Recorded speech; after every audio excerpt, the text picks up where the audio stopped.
इससे पूर्व के व्याख्यानों में हम पदार्थ की द्वैत प्रकृति जो डी ब्रोगली द्वारा निर्धारित की गई थी ज्ञात कर चुके हैं और द्वैत प्रकृति के सापेक्ष डी ब्रोगली द्वारा जो द्रव्य तरंग में संबद्ध तरंग दैर्ध्य का मान निकाला था लैम्डा बराबर h/mv, उसको पढ़ चुके हैं।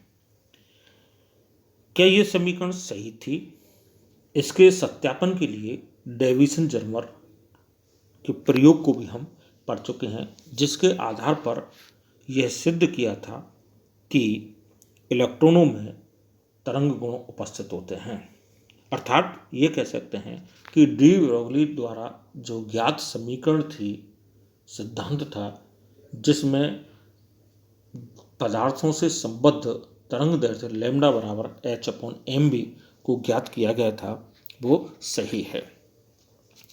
जब हमें ये मालूम हो गया कि कणों में, सूक्ष्म कणों में तरंग गुण विद्यमान होते हैं, तो इस संकल्पना के आधार पर जो बोर द्वारा दी गई परमाणु से संबंधित अभिग्रहित थी और उनमें जो कोणीय संवेग के क्वांटीकरण से संबंधित अभिग्रहित थी, जिसके लिए बोर कोई मैथमेटिकल बैकग्राउंड नहीं दे सका, के लिए भी मैथमेटिकल बैकग्राउंड प्राप्त हो जाता है या उस संकल्पना को बड़े आसानी से इस तथ्य के आधार पर समझाया जा सकता है।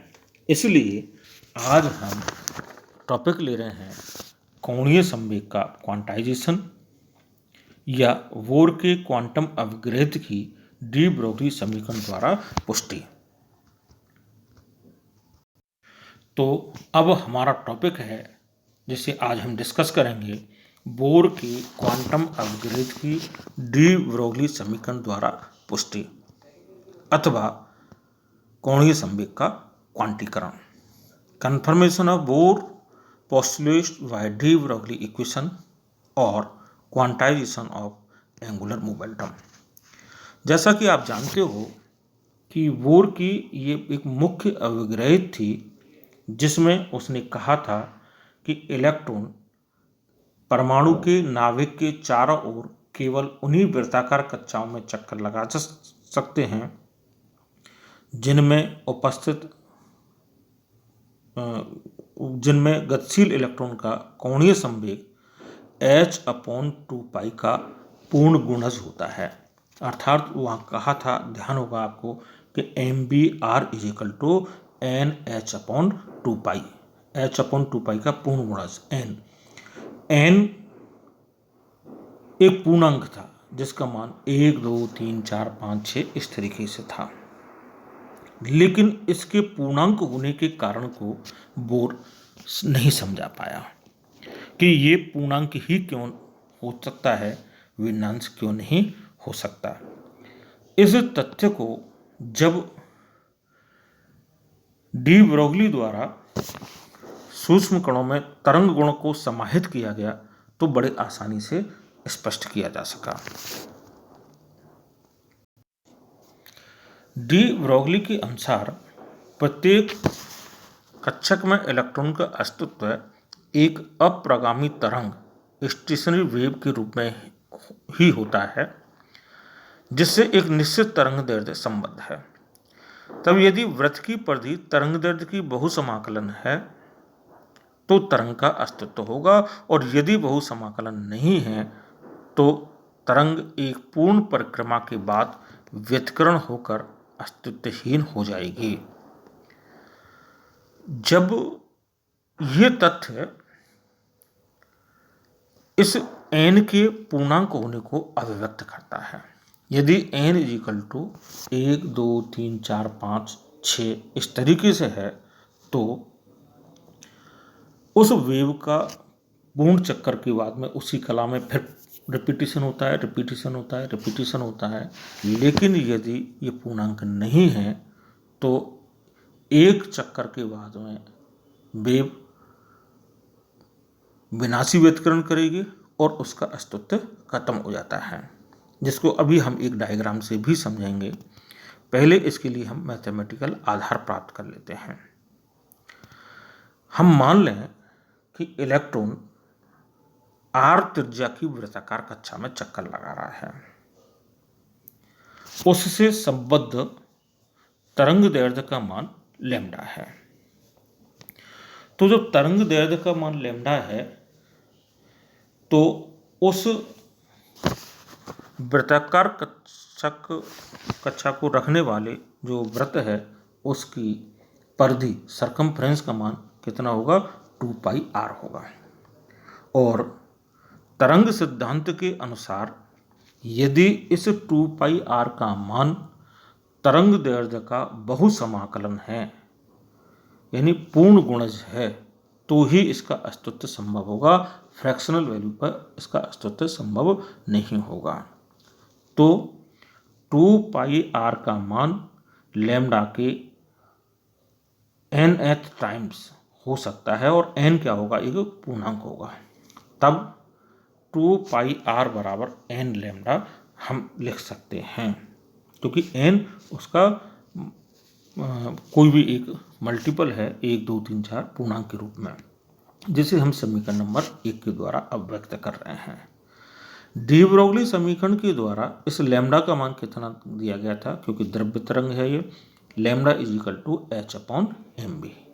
यदि इस lambda is equal to h/mv जैसे समीकरण 2 में लिख रहे हैं को हम इसमें समीकरण 1 में प्रतिस्थापित करें 2πr is equal to n lambda में, तो हमें मिलेगा 2πr बराबर NH/mv। लैम्डा का मान हम यहाँ प्रतिस्थापित कर चुके हैं।